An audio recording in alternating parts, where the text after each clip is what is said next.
Oke, bismillahirrahmanirrahim. Kita masuk ke pertemuan kedua.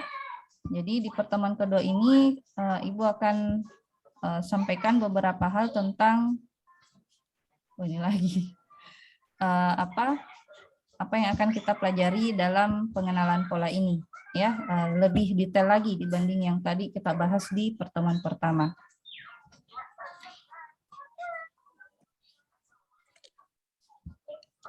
Ya, tampil jeda. Tampil jeda. Ya, Bu, tampil ya, pengenalan pola ya. Oke. Ya, jadi apa itu pengenalan pola? Jadi pola itu adalah objek yang mempunyai banyak ciri atau fitur, ya, seperti yang Ibu sampaikan tadi. Ciri apa yang dimaksud di sini? Yaitu ciri secara visualnya, ya, secara penampakannya. Nah, jadi kalau adik-adik menemukan fenomena di sekitar, di masyarakat sekitar, kira-kira objek visual apa yang dibutuhkan oleh masyarakat dan butuh dibuatkan aplikasi berbasis teknologi, maka silahkan ajukan sebagai tugas kalian, ya. Ataukah boleh juga dari hasil baca-baca jurnal kalian, misalnya ada jurnal A, jurnal B, jurnal C, ini memiliki objek yang sama tapi dengan metode yang berbeda, cuman belum ada metode ini. Nah, itu silahkan kalian ajukan seperti itu, ya, untuk menjadi topik tugas kalian selama 1 semester ke depan. Nah, jadi cari objek yang mempunyai secara visual. Kemudian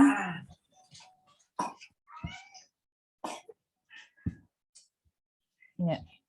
Kemudian misalnya ciri objek pola pada wajah. Ya, pada wajah manusia kan kita biasa temukan aplikasi, ya, di sosmed, di Facebook misalnya, itu kalau kita upload sebuah foto, sebelum diupload malah sudah bisa dia lakukan pendeteksian, ya, ini wajahnya siapa, ini wajahnya siapa, seperti itu. Jadi dari ciri-ciri objek yang ada pada pola wajah tersebut, maka kita bisa mengenali, bisa mengidentifikasi seseorang. Jadi bagaimana ciri dari objek pola wajah itu bisa kita ambil dari rasio antara lebar mata dan tinggi mata. Ya, jadi berdasarkan lebar dan tingginya itu antara manusia yang satu dengan manusia yang lain bisa berbeda. Kemudian yang kedua, bisa juga dari rasio antara lebar bibir dan tinggi bibir. Nah, jadi bisa dari ciri matanya, ciri bibirnya, dan bisa juga dari ciri jarak pusat mata kiri kanan dengan lebar bibir. Ya, jarak pusatnya, ya, antara mata kiri dan kanan itu kita hitung jaraknya berapa. Kemudian dari mata ke bibir berapa jaraknya. Nah, itu juga bisa menjadi sebuah ciri dari objek berupa pola wajah, ya. Nah, kemudian pengertian dari pengenalan yaitu pengelompokan dari suatu objek. Ya, jadi bagaimana kita bisa melakukan pengelompokan dari objek yang kita mau teliti, ya, berdasarkan ciri-ciri yang dimiliki oleh objek tersebut. Nah, misalnya apa ya, misalnya laki-laki dan perempuan, bagaimana caranya kalian bisa membedakan. Kalau di wajahnya laki-laki, ya biasanya ada tampak ciri khas yaitu berupa kumis, ya, di atas bibirnya. Kalau di perempuan tidak ada. Nah, begitu juga misalnya ciri khas lainnya laki-laki, mungkin perawakan wajahnya lebih bagaimana, ya, lebih berbentuk persegi atau bagaimana, ya, tergantung dari ciri berdasarkan jenis kelamin manusia tersebut. Nah, seperti itu. Jadi kita mau kelompokkan dia, ya. Boleh juga dengan objek yang lain, misalnya tanaman. Nah, kalau tanaman untuk sederhananya itu kita bisa membedakan antara tanaman A dengan yang bukan tanaman A. Itu lebih sederhananya, ya.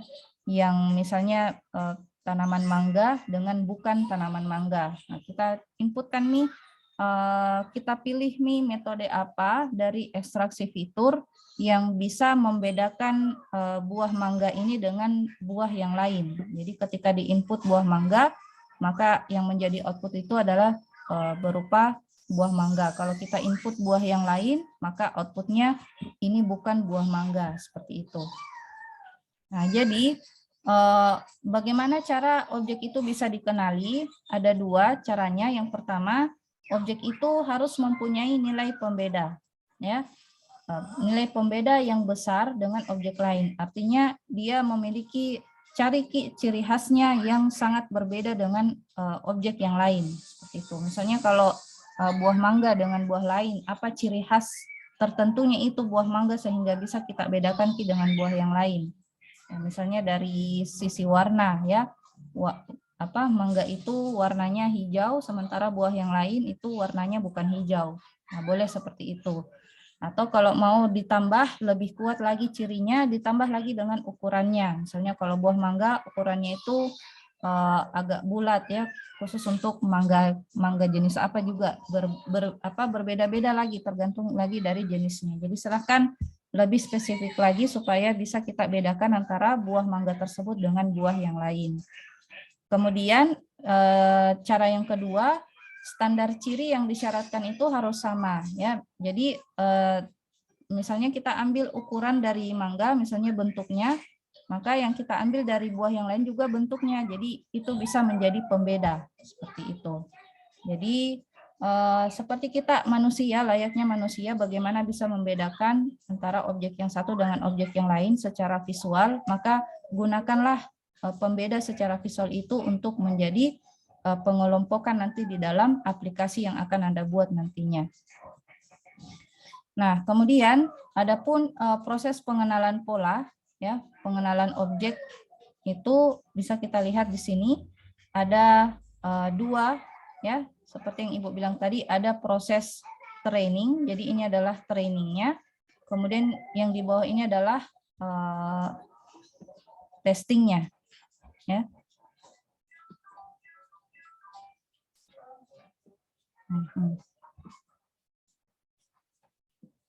Nah, jadi ini adalah testing, ini adalah testing.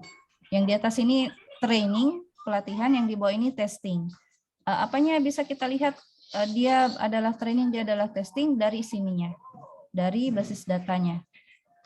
Nah, di tahapan training ini kita lakukan input dulu, lalu pra pemrosesan, kemudian diekstraksi fitur. Nilai ekstraksi fiturnya ini kita simpan di dalam basis data, ya, basis data fitur. Jadi di sini di tahapan training belum ada proses pengenalan, ya, atau recognition, hanya sampai di tahap ekstraksi fitur. Namun di tahap ekstraksi fitur ini sudah kita berikan dia label, ya, yang mana label buah, saya berikan contoh buah mangga lagi, ya, yang mana label buah mangga nilai fiturnya berapa, kemudian disimpan ke dalam basis data. Nah, kemudian di tahapan testing,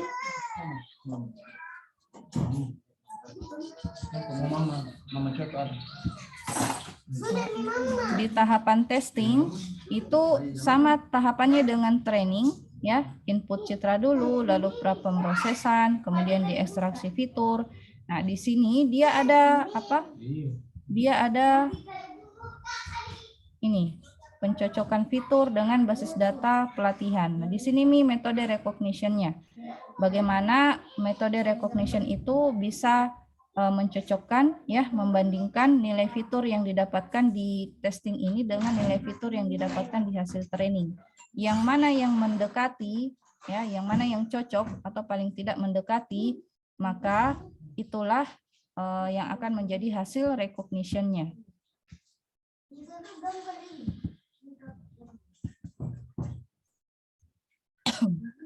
Ya, jadi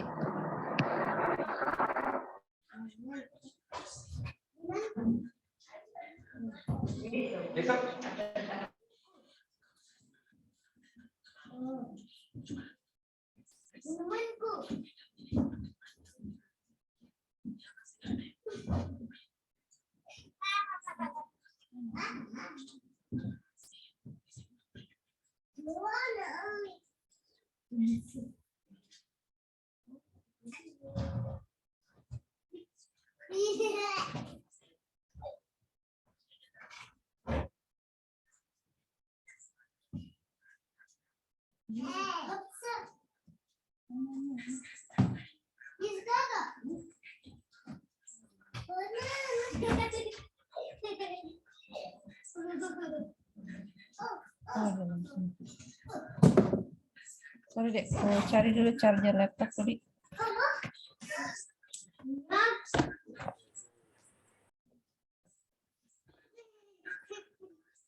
Ya, jadi apa? Diharapkan dari outputnya itu ini nanti dia kenali atau tidak dikenali seperti itu.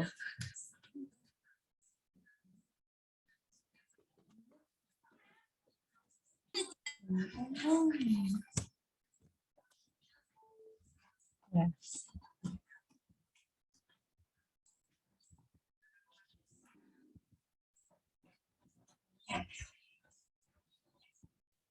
Hilang anunya mouse.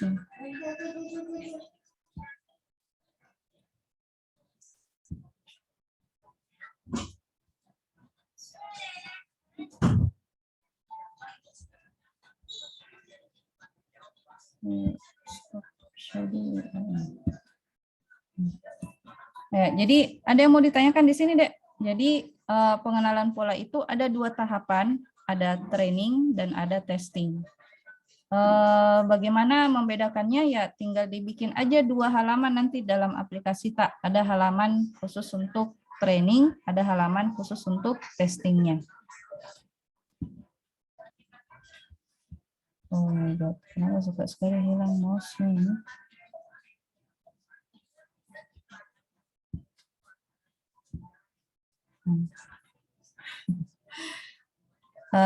Ya, untuk yang menjadi pembeda di trainingnya itu ada basis data, ya, basis data fiturnya. Untuk di testing tidak perlu ada basis data. Kenapa? Karena dari testingnya itu, ya masing-masing yang kita testing itu langsung dicocokkan ke basis data training, kemudian menghasilkan output berupa objek dikenali atau tidak dikenali, seperti itu. Nah, jadi pengenalan pola adalah sebuah proses untuk mengenali objek secara otomatis berdasarkan ciri, ya, yang didasarkan pada data pelatihan. Jadi apa yang kita latih, maka ciri itu yang akan dia ambil. Kalau dia belum pernah dilakukan pelatihan, maka tidak bisa kita lakukan pengujian. Nah, seperti itu. Jadi harus selesai dulu di tahapan sini, trainingnya, pelatihannya, baru bisa kita lakukan pengujian. Jadi ini pengolahan citra ini lebih kepada meneliti, ya, research begitu.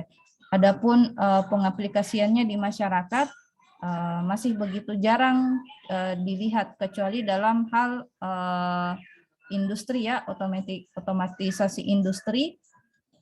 Sebagaimana kita lihat kalau di pabrik-pabrik itu atau industri-industri yang memiliki sistem otomatis atau ada robot di dalamnya. Nah, robot itu bisa mengenali secara visual. Nah, itu diterapkan pengenalan pola di dalamnya, ya, di dalam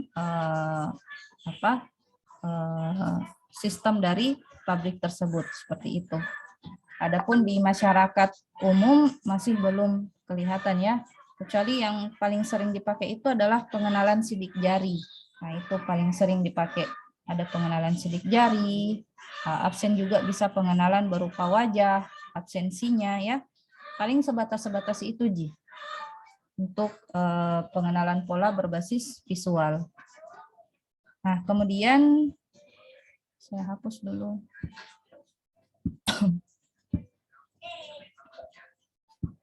Nah, kemudian metode dan contoh aplikasi dalam pengenalan pola, ya, ada 2 metode yang bisa kita gunakan. Boleh menggunakan teori statistik. Ini dia mudah, ya. Kenapa? Karena ada rumus statistik yang bisa kita gunakan dalam metode pengenalannya. Adapun metode yang kedua yaitu teori bahasa formal automata atau secara sintaktik. Nah, ini lebih sulit penerapannya, ya. Jadi yang Ibu ajarkan paling yang berbasis statistik seperti ini. Yang kalian pelajari juga di dalam AI sama data mining.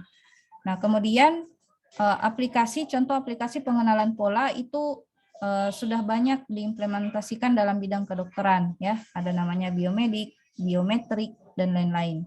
Nah, menyinggung tentang biomedik, nah ini sempat Ibu lakukan penelitian, ya, pada saat Ibu sekolah S2 kemarin, ya, yang sudah pernah di pengolahan citra mungkin sudah pernah dengar, ya. bahwa Ibu punya penelitian di bidang medis, itu kita bisa mengenali kondisi kesehatan manusia berdasarkan iris matanya. Ya, siapa tahu adik-adik sekalian ada yang mau angkat skripsi dengan judul seperti ini, boleh juga, silakan lakukan pengembangan. Karena pada saat itu Ibu hanya membuat aplikasi yang berbasis desktop. Jadi di input iris matanya manusia, ya, iris mata itu yang warna hitam, ya, yang kornea itu kita input. Kemudian dari ciri iris mata tersebut bisa kita ketahui kondisi kesehatan organ tubuh manusia. Jadi ada bagian-bagian tertentu di dalam iris matanya itu bisa kita kenali, dia ini kondisi kesehatan ginjalnya lagi normal, dia ini kesehatan ginjalnya lagi tidak normal. Nah, seperti itu. Hanya sebatas itu di kemarin penelitiannya Ibu di S2 kemarin. Normal atau tidak normal kondisi ginjalnya manusia tersebut. Nah, itu kalau ada adik sekalian yang mau melakukan pengembangan, silahkan, boleh dalam hal teknologinya, yaitu berbasis mobile, atau boleh juga pengembangan dalam hal metodenya, atau mungkin mau lebih spesifik lagi. Misalnya kalau dia tidak normal, dia lagi sakit apa begitu dari kondisi ginjalnya. Luar biasa ya, jadi dari iris mata itu bisa kita lihat kondisi kesehatan dari manusia. Nah, itu contoh dari biomedik. Nah, kemudian kalau biometrik, pengenalan seseorang. Nah, biometrik itu pengenalan seseorang, identifikasi manusia, ya. Jadi kalau dari karakteristik fisik, ya, itu bisa kita lihat dari sidik jari, ini sudah banyak sekali, ya. Bahkan di laptop pun sudah bisa, dari sidik jari dia bisa mengidentifikasi, dari HP juga demikian. Kemudian wajah, ya, wajah juga sudah ada ya di yang punya smartphone, bisa mengenali wajah si pemilik HP. Kemudian iris mata, ya bisa juga dari iris matanya. Kemudian dari telapak tangan dan dari telinga juga bisa. Nah, adapun dari karakteristik tingkah laku, itu bisa kita lakukan pengenalan seseorang berdasarkan pola tulisan tangannya. Ya, boleh dari tanda tangannya kah, atau dari tulisannya, ya. Kemudian dari gaya berjalannya, kita bisa melakukan identifikasi manusia, ya, bisa juga dari tanda tangan, ya, seperti Ibu bilang tadi. Nah, kemudian modalitas dari biometriknya. Jadi apa saja yang bisa kita jadikan objek dalam hal biometrik ini? Ya, bisa dari ciri fisik, bisa juga dari tingkah laku. Ya, seperti yang kita sebutkan tadi ya. Kalau dari sidik jari, silakan fokus kepada sidik jarinya aja. Kalau dari sisi wajah, silakan fokus pada wajah. Iris mata juga begitu, dan seterusnya. Ya, jadi aplikasi ini kita lebih spesifik ya dalam pembuatannya nanti. Bukan dia bilang semuanya harus dilakukan, tidak. Ya, yang penting sudah bisa mengenali dari satu ciri ini, itu sudah luar biasa. Ya, bisa kita lakukan pengembangan selanjutnya untuk diterapkan dia berbasis teknologi mobile kah, atau malah bisa kita combine dengan robot nantinya, seperti itu. Ya, Ibu punya cita-cita bisa bikin robot ya. Semoga nanti sekolah di tahapan selanjutnya Ibu bisa mempelajari bagaimana membuat hardware berupa robot yang bisa melakukan pengenalan secara visual seperti itu. Mohon diaminkan ya. Amin. Nah, kemudian ini contoh pada aplikasi pengenalan sidik jari. Nah, bagaimana itu aplikasi bisa mengenali sidik jari manusia. Nah, kita lihat di sini, sidik jari itu adalah salah satu ciri yang dimiliki oleh manusia yang mempunyai bentuk yang unik ya. Tidak ada yang sama di bumi ini, tidak ada yang sama. Bahkan manusia yang kembar identik pun itu berbeda sidik jarinya. Nah, kemudian bagaimana cara melakukan pengenalan pada sidik jari ini? Ini kalian lihat ada titik-titik di sini. Nah, ini namanya adalah minusi, ya, minusi. Jadi kita berikan titik-titik ya yang dari setiap pola-pola garis dari sidik jari ini, kemudian disimpan ya, jarak antara minusi satu dengan minusi yang lain itu disimpan ke dalam basis data, maka nilai dari ciri minusi inilah yang akan dilakukan pengujian nantinya. Apakah sama atau tidak, seperti itu, sama persis atau tidak. Nah, jadi minusi itu ada 3 macam ya, bisa dilakukan dengan 2 titik percabangan ya, antara 1 titik dengan 2 titik, boleh juga antara 3 titik. Nah, minusnya seperti itu. Boleh jarak antara 3 titik, boleh juga 2 titik, atau bisa juga titik terminasi. Maksudnya dari titik awal hingga titik akhirnya itu memiliki pola tertentu sampai mendapatkan berapa jaraknya. Seperti itu. Ini contohnya ya. Kalau 3 titik ini pola untuk minusi pada 3 titik percabangan. Boleh juga secara 2, boleh juga secara terminasi. Nah, selanjutnya basis data apa yang bisa kita gunakan dalam pengenalan citra sidik jari ini? Ada banyak macam basis data yang bisa kalian gunakan. Ya, ada namanya basis data UPEK, CASIA, Sfinge, dan seterusnya. Ini basis data ada dalam hal kemudahan ya, kalau kalian mau membuat aplikasi pengenalan pola, ada kemudahan dalam pengambilan data. Nah, ini adalah basis data otomatis yang bisa kalian gunakan sebagai data awal. Jadi tidak perlu lagi kalian capek-capek ambil data secara manual. Ini sudah tersedia di dalam sini. Kalau kalian mau melakukan penelitian atau melakukan pengembangan aplikasi untuk pengenalan sidik jari menggunakan metode-metode terbaru ya, yang terbarukan pada saat ini. Seperti itu. Jadi tinggal kalian ambil saja database yang ada di salah satunya ini, baru kita olah sedemikian rupa, mengikuti tahapan pengenalan pola, baru menghasilkan output yang diinginkan. Nah, itu adalah contoh sidik jari. Selanjutnya aplikasi pengenalan wajah. Ya, mirip-mirip aja, tinggal diganti aja objeknya seperti itu. Yang berbeda itu pada pengambilan cirinya aja.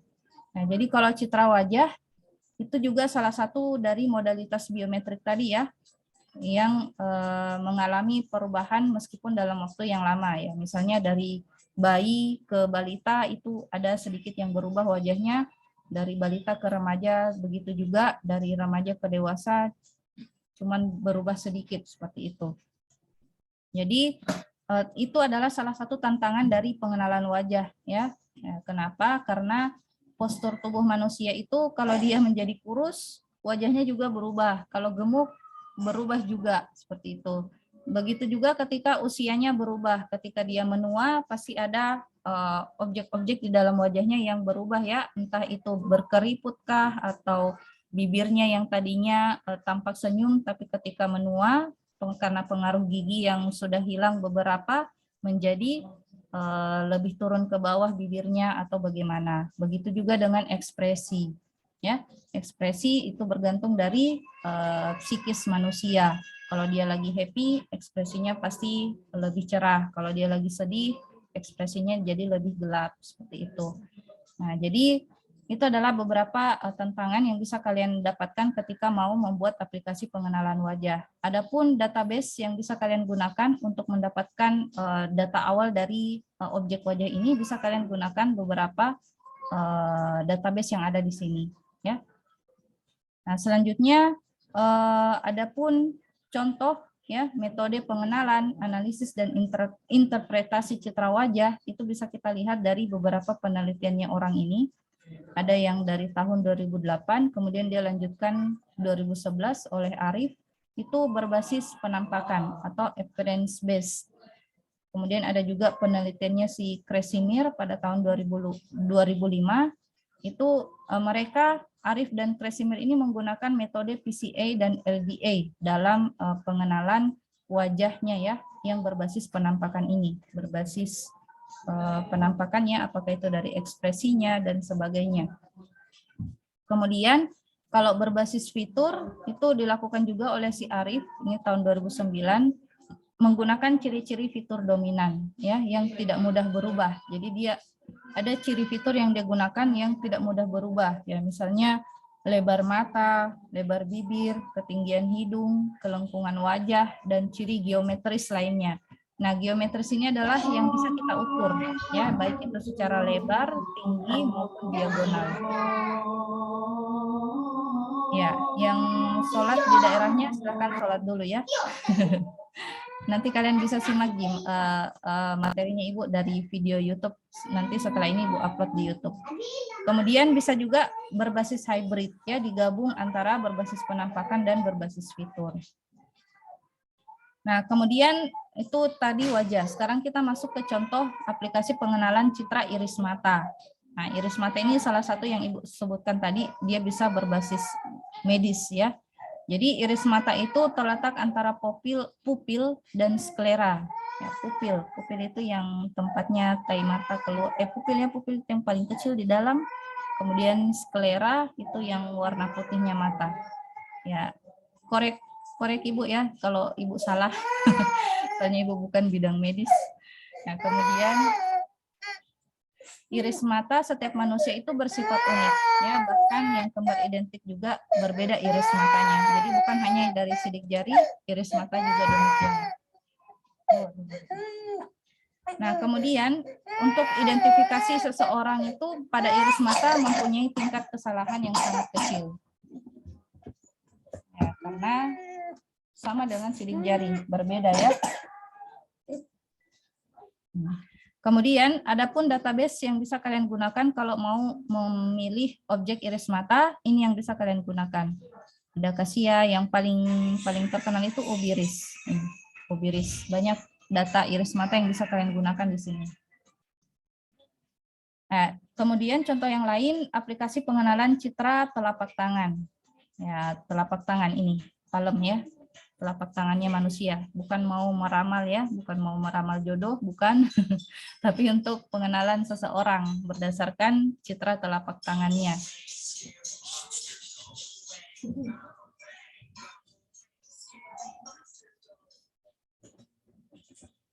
Ya, jadi telapak tangan juga memiliki ciri pola yang unik antar manusia. Ya, fitur umum yang bisa kita gunakan ada luasnya, ya, luas ini keseluruhannya, kemudian panjangnya, kemudian lebarnya, kemudian garis utamanya, yang mana di sini yang lebih dominan garis utamanya, kemudian garis lemahnya itu yang kecil-kecil, kemudian minusi. Nah, minusi silakan kalian berikan titik-titik tertentu yang bisa menjadi pembeda antara manusia yang satu dengan manusia yang lain. Nah, jadi hasil pencocokan itu pada telapak tangan sangat dipengaruhi oleh cara pengambilan citra. Ya, tentu saja ya kalau kita pakai teknologi hardware yang bagus resolusinya, itu insya Allah bisa memberikan hasil yang lebih bagus juga. Lebih bisa dikenali perbedaan antara manusia yang satu dengan manusia yang lain. Itu diteliti oleh si Ketut ya, orang Bali pada tahun 2011. Nah, selanjutnya contoh yang lain, aplikasi pengenalan huruf atau tulisan tangan. Ya, ini bisa kita kenali seseorang ya berdasarkan tulisan tangannya, atau bisa juga pengenalan huruf aja. Nah, ini huruf apa, ini huruf apa, ini huruf apa, seperti itu. Adapun contoh penerapan pada pengenalan ini, pengenalan huruf atau pengenalan angka itu pada identifikasi plat kendaraan. Nah, ini banyak sekali ini penelitiannya. Ada juga anak bimbingannya Ibu yang paling pertama ya berani mengambil topik pengolahan citra itu tahun 2017 kalau tidak salah, itu dia melakukan ini. Dia hanya sampai di ekstraksi. Pada tahun 2017 itu penelitian skripsi Vkom sudah bisa lolos masuk ke pengajuan judul meskipun pada tahap sampai ekstraksi aja, belum ke pengenalan. Tapi untuk saat ini tidak bisa lolos kalau cuma ekstraksi, harus sampai ke pengenalan. Jadi kalau ada yang mau kembangkan silahkan ya melakukan pengenalan plat kendaraan. Apalagi di kampus kita ya sangat sulit untuk kalau mau masuk keluar kendaraan itu tadinya 3 gerbang menjadi 1 gerbang, itu harusnya kita bisa bikinkan teknologi di situ yang bisa mengenali kendaraan mahasiswa berdasarkan plat kendaraannya. Jadi tidak perlu lagi dicek-cek apanya seperti itu. Kemudian bisa juga kita tambahkan fungsional yang lain, misalnya kita mau cocokkan antara wajah si pemilik dengan plat kendaraannya, bisa juga seperti itu. Itu sudah luar biasa sekali ya kalau ada adik-adik yang bisa membuat aplikasi seperti itu. Bisa juga tentang pengenalan tulisan tangan ya, multiline. Nah, pengenalan tulisan tangan ini ada banyak macam cabangnya, boleh secara multiline, boleh juga secara hurufnya, boleh juga secara single line ya, artinya per baris begitu dia kenali, atau per huruf, per kata, per kalimat seperti itu. Nah, ini citra biomedik. Nah, ini apa ini ya? Kornea ya, pembuluh darah ya, pembuluh darah citra fundus. Ini citra mata, di dalamnya ada pembuluh darah. Itu bisa kita lakukan penelitian pengenalan pola. Ya, boleh dengan judul segmentasi aja.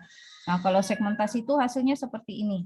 Dari citra seperti ini asalnya, ya, di input seperti ini, dilakukan prapengolahan. Jadi segmentasi ini adalah salah satu metode dari prapengolahan, ya, atau prapemprosesan citra.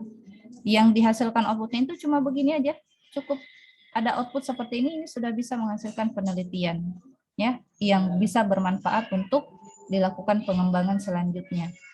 Kemudian ada juga penentuan klasifikasi penyakit. Nah, ini tadi, ini dia lebih spesifik. Kalau penelitian ibu kemarin belum spesifik, hanya sampai di output normal atau tidak normal. Kalau ini dia lebih spesifik. Penyakit diabetes retinopati. Berdasarkan citra fundusnya. Nah, ini dari hasil segmentasi dilakukan pengembangan untuk penentuan klasifikasi penyakit diabetes. Nah, itu bisa seperti itu penelitiannya. Kemudian, ya ini Ibu kembali lagi ulangi, ya kenapa? Karena inilah yang akan kalian gunakan atau kalian lakukan dalam pengenalan pola ini. Jadi tahapannya itu yang pertama, setelah dilakukan akuisisi citra, ya, atau input citra, maka dilakukan pre-processing atau pemrosesan awal. Boleh kalian gunakan segmentasi. Nah, caranya boleh lakukan konversi citra, ya, dari warna ke grayscale. Oh, dan tadi di sini Ibu bikin dari grayscale ke binar. Ini silakan pilih salah satu. Kemudian menghilangkan gangguan pada citra, ya, menggunakan metode filterisasi. Gangguan citra itu berupa noise, ya, noise yang mengganggu. Kenapa kita harus hilangkan? Karena noise ini bisa mempengaruhi nilai fitur yang akan dihasilkan. Kemudian boleh juga dilakukan resize. Kalau misalnya terlalu besar ukuran citranya, kita kecilkan supaya tidak terlalu berat dalam pengolahannya. Kemudian bisa dilakukan juga morfologi, ya, misalnya penampakannya itu, misalnya kalau kayak tadi pembuluh darah, ini kan masih agak tebal, ini bisa kita lakukan morfologi supaya dia tampak lebih kecil lagi. Nah, kemudian dilakukan segmentasi. Segmentasi ini kita pisahkan antara objek dengan latar belakangnya. Ya, ketika misalnya kalian mengambil data, ya, data citra, itu kan kita pakai kamera, pasti terikut dengan gambar-gambar di bagian latarnya, ya, background-nya. Nah, itu gimana caranya kita hilangkan background-nya, yang tersisa hanya objeknya, itu dilakukan metode segmentasi. Ada banyak macam metode di sini. Kemudian setelah bagus hasil preprocessingnya, maka boleh dilanjut ke ekstraksi fitur. Nah, jadi mungkin untuk tugas pertama nanti, ini yang akan menjadi tugas pertama kalian, ya, supaya jadi pengantar untuk bagi yang belum mengambil pengolahan citra digital. Jadi kalau ada tugasnya di sini, sudah secara tidak langsung mempelajari pengolahan citra secara singkat, ya, secara cepat. Baru boleh kita masuk ke ekstraksi fitur. Jadi ekstraksi fitur untuk memperoleh ciri dari objek. Nah, fitur ini ada banyak macam, ada fitur tekstur. Tekstur itu adalah pola dari citra secara visual. Bisa juga fitur warnanya, kalau misalnya warna yang satu dengan warna yang lain berbeda, ya. Kemudian ada juga fitur geometrik dari ukurannya. Nah, kemudian yang ketiga baru kita masuk ke recognition, ya, pencocokan ciri dari hasil ekstraksi fitur. Ini bisa kita gunakan metode klasifikasi yang paling sederhana, yaitu di AI, ya, atau kecerdasan buatan. Nah, selanjutnya sudah berakhir, ya, materi kita di pertemuan kedua ini. Ada yang mau ditanyakan? Ada juga yang chatting Ibu pasti ada anunya, kelasnya. Oh, ada yang mau sholat, silakan sholat deh. Ada aja nanti tuh di share link videonya. Ada yang mau ditanyakan, Dek, mengenai pengenalan pola ini? Siapa tahu dari penjelasannya Ibu ada yang mau menyerah duluan. Jangan, ya. Tidak ada kata menyerah dalam belajar. Siapa yang di mana ada kemauan, di situ ada jalan, ya. Jangan patah semangat. Ada yang mau ditanyakan, Dek? Ibu mau bertanya. Iya. Itu nanti jurnalnya Bu, citranya itu biar hewan atau kayak gambar bebas sih Bu? Bebas sih, bebas. Yang penting bisa dilihat. Itu aja syaratnya. Oke. Yang penting bisa Ya dilihat Bu. dan bisa dibedakan yang satu dengan yang lain. Cukup pilih satu saja, begitu. Ya. Oh berarti tidak dalam satu jurnal satu citra jadi Bu? Iya. Jadi misalnya kalau Anda temukan jurnal ini Iya Bu. objeknya adalah mangga lagi misalnya atau iris mata, itu aja yang dijadikan objek. Jangan ganti-ganti. Baik. Begitu. Baik Bu. Oke, Oke. makasih Bu. Iya, oke Mia. Ada lagi yang mau ditanyakan? Kalau tidak ada, kita bahas tugas 1. Ya. Nah, jadi di tugas 1-nya itu, nah ini dia yang paling penting, tools apa yang kita gunakan. Gunakan MATLAB ya. MATLAB apakah desktop atau MATLAB online terserah. Silakan install, lebih baik yang versi terbaru 2021 ya supaya tidak ada crash di dalamnya. Ini wajib. Ya, kenapa? Karena ini yang akan kalian gunakan dalam mengerjakan tugas selama 1 semester ke depan. Ya. Kalau tidak bisa, Bu, laptopku berat. Ya, gunakanlah laptop temanmu. Carilah jalan ya, jangan terpaku dengan kelemahan diri, tak jangan. Karena seperti itu gambaran tak nanti di masa depan. Kalau kalian pasrah dengan kelemahan kalian dan tidak bisa keluar dari kelemahan itu atau halangan itu, ya bagaimana nanti kalian hadapi masalah di masa depan ya. Jadi berusahalah pakai laptopnya teman kah, laptopnya keluarga kah yang bisa diinstal MATLAB di dalamnya, karena memang saya akui ini agak berat ya. Jadi yang punya spek yang tidak mampu, ya silahkan cari jalan lain, tempuh jalan lain. Boleh melalui MATLAB online. Cuman kalau kekurangannya online, free-nya itu cuma 1 bulan. Ya, jadi silakan ya, bagaimana cara kalian agar bisa mengerjakan tugas selama 1 semester ke depan. Kalau kalian, catatannya kalau kalian gunakan laptop teman, minta tolong jangan hanya sekedar kopas ya, jadi masa bodoh gitu. Nggak ada semangat kalian untuk rasa ingin tahunya lebih besar. Bagaimana kalian mengelola rasa ingin tahu itu ya dengan juga belajar, jangan cuma minta codingannya teman, kemudian pakai objeknya kalian, di input sudah selesai. Nggak bisa begitu juga ya. Ibu Siska punya itu kalau periksa tugas itu bisa mengenali ya, bisa mengenali yang bahkan dari outputnya saja dia ganti itu bisa Ibu tahu, oh ini cuman kopas. Biasanya Ibu tegur pada saat masa pemeriksaan tugas yang sudah melewati pengolahan citra pasti tahu ya bagaimana proses pemeriksaannya Ibu dalam hal tugas. Gantilah nama variabelnya ya, variabelnya diganti, boleh seperti itu. Setidaknya ada modifikasi lah ya, jangan cuma ganti citra aja. Nah, kemudian yang kedua, carilah satu jurnal ya, pengenalan pola. Itu bisa kalian pakai keyword identifikasi atau pengenalan atau apa gitu ya, yang memuat tentang pengenalan pola. Nah, itu satu jurnal itu yang akan Anda modifikasi. Nah, menjadi tugas selama 1 semester ke depan. Kemudian kumpulkan judul dan link sumber jurnalnya pada Google Sheet ya, pada yang akan Ibu share nanti di grup WA. Ya, jadi nanti Ibu lihat siapa yang sama judul dan sumbernya, maka Ibu suruh ganti. Jadi siapa cepat dia yang dapat. Yang ketiga, jelaskan setiap tahapan proses pengenalan pola yang ada pada jurnal tersebut. Nah, kalian tinggal membaca aja. Oh, di jurnal ini tahapannya dia ini. Silahkan ditulis ulang dan dijelaskan berdasarkan versi kalian. Yang keempat, sebutkan parameter apa. Nah, parameter di sini maksudnya adalah fitur ya. Apakah dari fiturnya kah ataukah dari ya fitur. Parameter di sini maksudnya fitur ya. Sebutkan fitur apa yang digunakan dalam pengenalan pola jurnal tersebut. Kemudian yang kelima, sebutkan sumber basis data apa yang digunakan dalam jurnal tersebut. Ya, kalau dia basis datanya secara manual dia bikin, ya silakan ditulis. Kalau dia berasal dari otomatis dari database yang Ibu sebutkan tadi, silakan ditulis juga. Biasanya di semua jurnal itu mereka terbuka. mereka dapatkan datanya dari mana? Apakah dari dirinya sendiri, data primer, ataukah dari data sekunder, data yang sudah tersedia di dalam database otomatis yang ada di web ya.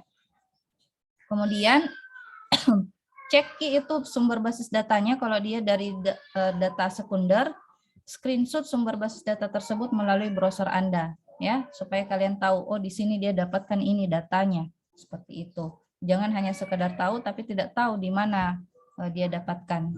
Kemudian yang keenam, sebutkan basis data alternatif selain basis data yang ada dalam jurnal tersebut. Nah, seperti yang Ibu sebutkan tadi di slide sebelumnya ya, ada banyak jenis basis data berdasarkan objek-objek citranya. Kalau iris mata, ada UBIRIS, ada apalagi yang tadi, ada banyak macam sumber basis data.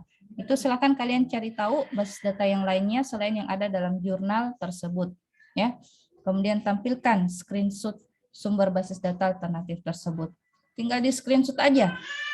Ibu, di tugas ini Ibu hanya ingin kalian bergerak, berusaha bagaimana mengenali tahapannya, ya, dari jurnal tersebut dan bagaimana dia mendapatkan data dari penelitian jurnal tersebut dan variabel fitur apa yang digunakan dalam jurnal tersebut juga. Jadi cuma baca jurnal di ini tugasnya ya. Kemudian silahkan ditulis masing-masing dari 1 sampai 6, tampilkan key kalau sudah berhasil install MATLAB, tampilkan key screenshot-nya. Begitu juga dengan yang lain ya. Ada yang mau ditanyakan dalam tugas satunya ini, Dek? Saya, Bu. Ya, silakan. Siapa namanya? Febrian, Bu. Ya, Febrian. Saya mau tanyakan ini mata kuliah pengenalan pola ya. sama dengan citra digital enggak, Bu? Lanjutan, Febrian. Lanjut. Ya, lanjutan dari pengenalan citra. Enggak Saya sama. kira ini, Bu, konversi. Lanjutan. Saya kira konversi. Oh, karena konversi. dulu di citra digital kan pakai MATLAB juga. Iya, sama MATLAB juga. Jadi MATLAB iya. juga kita di pengenalan pola. Jadi intinya lanjutannya ini ya, Bu, dari citra digital ya. Episode selanjutnya. Iya, Bu. Cuman itu aja sih, cuman itu. Oke, enggak sama aja, Dek. Berbeda. Lanjutan ya. Iya, Bu. Iya. Kalau selebihnya jelas, Bu. Iya, Febrian kemarin ikut Kak pengenalan citra? Iya, Bu. Kita juga, Bu, yang ngajar. Oh iya, jadi kalau kemarin di pengenalan citra kan cuma sampai tahap apa? Sama gambar-gambar gitu dikonversi dari Grisel ke apa gitu. Iya, sama RGB sampai ke seperti itu. Cuma sampai pre-processing toh. Nah, iya, Bu. Di pengenalan pola lanjutannya itu adalah ekstraksi fitur, dari pre-processing ke ekstraksi fitur baru ke recognition. Jadi lanjutannya Febrian. Jangan khawatir. Iya, oke. Makasih Febri. Iya, Bu. Iya. Siapa lagi yang mau bertanya? Saya, Bu. Ya, silakan. Siapa ini? Rival. Ini, Bu, tugasnya, Bu. Sampai kapan deadline-nya, Bu? Dan pengumpulannya sampai tanggal berapa? Oh iya, kalau Ibu Siska itu kalau di Kalam saya biasanya berikan waktu 1 pekan. Tapi kalau ada yang berkomunikasi, Bu, saya terkendala ini, biasanya Ibu perpanjang, Ji. Jadi tergantung komunikasi kalian. Tapi settingan awalnya 1 pekan biasanya Ibu kasih waktu. Ya, Ibu, jadi ada yang kalau ada kendala silakan komunikasikan ke Ibu supaya bisa Ibu perpanjang. Semua bisa diatur, Rival ya. Jangan makin khawatir. Ibu. Iya. Asal jangan juga pada saat final baru kok kerja tugas 1 ya, jangan juga. Itu namanya bunuh diri ya. Tugas 1 sampai tugas terakhir mau dikerja dalam 1 hari, enggak mungkin ya. Oke, makasih Rival. Siapa lagi yang mau bertanya? Enggak ada, Ji? Ya, mungkin nanti ya lanjutan pertanyaannya bisa kita bahas melalui grup WhatsApp. Oke, kalau tidak ada, kita akhiri kelas hari ini dengan ucapan Alhamdulillahirrabbilalamin. Jangan lupa absen besok di Kalam. Nanti Ibu ingatkan ya, insya Allah. Kalau Ibu ingat juga, kita akhiri dengan doa kafaratul majelis. Wahnakallahumma rabbana bihamdik. Asyhadu an la ilaha illa anta astaghfiruka wa atubu ilaik. Assalamualaikum warahmatullahi wabarakatuh. Waalaikumsalam warahmatullahi wabarakatuh. Iya. Waalaikumsalam Waalaikumsalam warahmatullahi wabarakatuh.